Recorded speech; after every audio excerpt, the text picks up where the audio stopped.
Magandang araw mga ka-farmers. Ayan, nandito tayo sa ating schedule naman. Hindi lang pag-aalaga ng hayop ang ating trabaho dito sa farm. Tayo rin ay nagtatanim mga idol. Habang ang hinihintay natin ay wala pa, meron tayong hinihintay para iba. May mga option pa tayo mga ka-farmers. Ayan, mag-apply tayo ng mga halaman natin pipino mga ka-farmers para maiwasan natin yung mga insekto. Ayan, dyan muna kayo mga idol at tayo ay magmi-mix na. At dito mga ka-farmers, na-mix na natin ang ating fertilizer. Dito sa 1 liter na tubig, 1 teaspoon na insecticide. At ito yung luma, tatapon natin ang laman. Kasi magkaiba ng kulay, brown na itong ano. Ayan. Limang araw bago tayo mag-spray ulit mga idol. Ka-apply natin. Diyan ulit kayo. Ayan, sa ating pag-apply ng gamot, kailangan natin ng bonnet para maiwasan natin makalanghap nitong gamot para hindi masira ating kalusugan. Yan, i-spray natin ang ating mga halaman.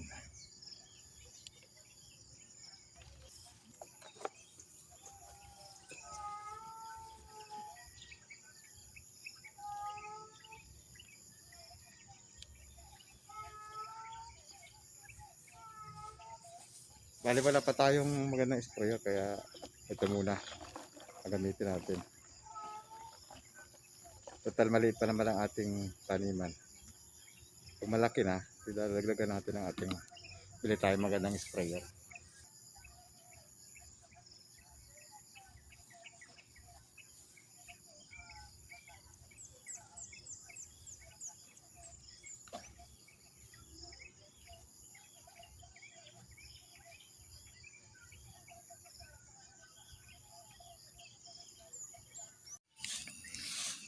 Mahaga natin ma-sprayan hanggang sa dulo.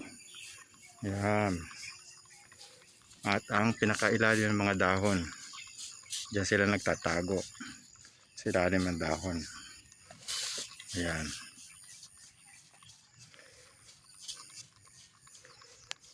Gandahin natin yan.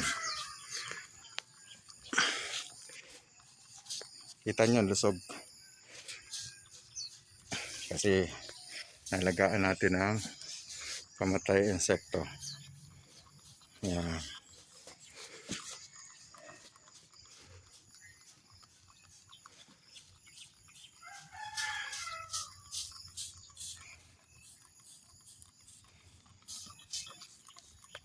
Tingnan nyo ating pipino.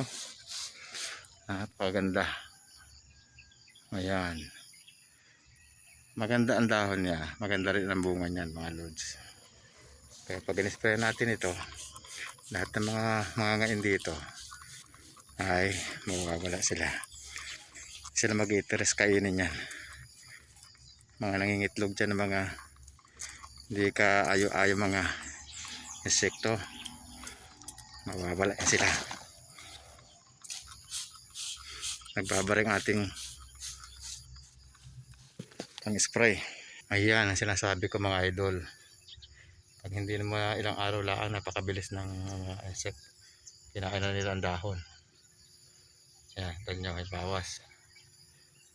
Yan ay nasa ilalim ng dahon. Kailangan natin patayin. Agapan na natin. Kasi pag hindi natin nagapan, kawawa ang ating halaman. Ang lusog pa naman. Ayan. Ang ating pipino.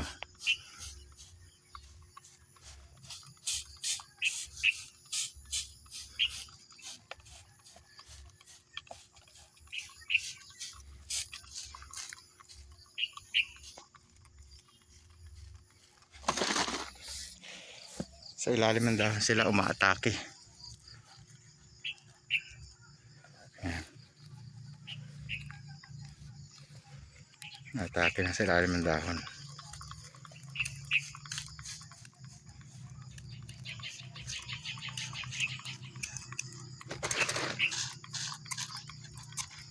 Ito nagbabara ang ating sprayer. Yun, laglag oh. Ayun, laglag oh. Ayan, maninira mga lods. Oh.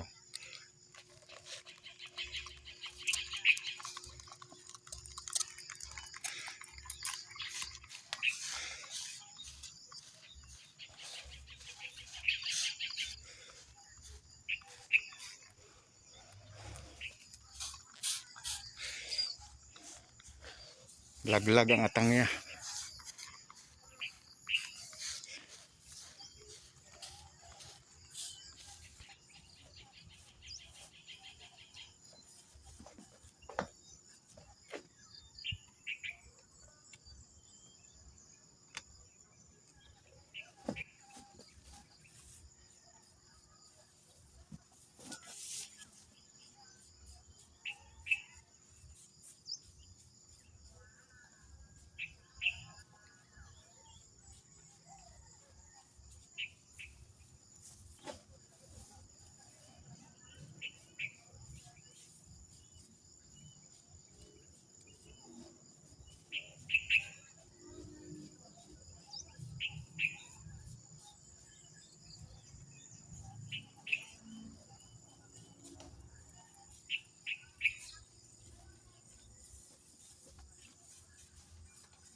Tingnan mo yung ating pipino kung gaano kaganda.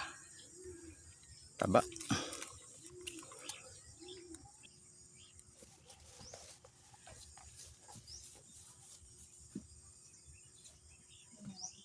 Nagkuha na naman kayo ng mangga, oh. Ano yan? Ano na ang pangalan nyo na yan? Uy, bulok. At kuha yan. Kinuha yung kayo kinuha.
Hintayin na lang natin yan mga kalyon. Ating mga pipino. Lapit na mamulaklak. Napakaganda ng dahon. Yan.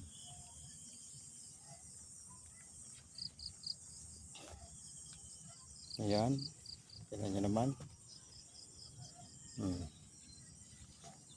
Sabi nga, pag may tanim, may aanihin. Yan ang ating ampalaya.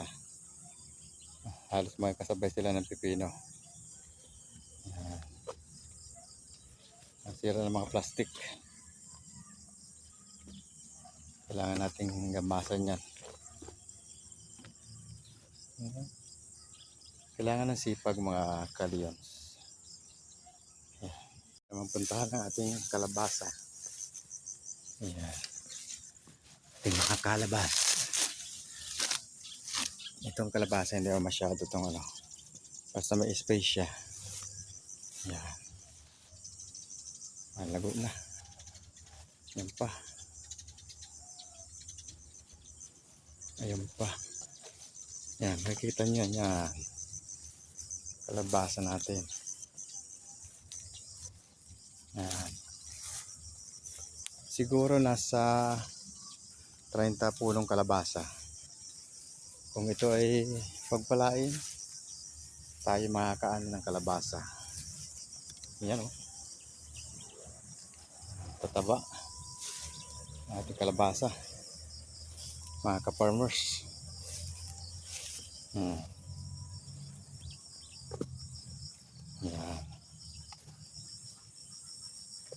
Mga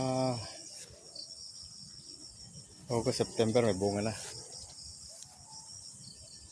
Yan. Mabilis lang ang kalabasa. Yung bago. Yan. Gumaway na itong kalabasa ko dito. Malapit na to. Basta gumaway na lang ganyan. Malapit na yan ang bunga.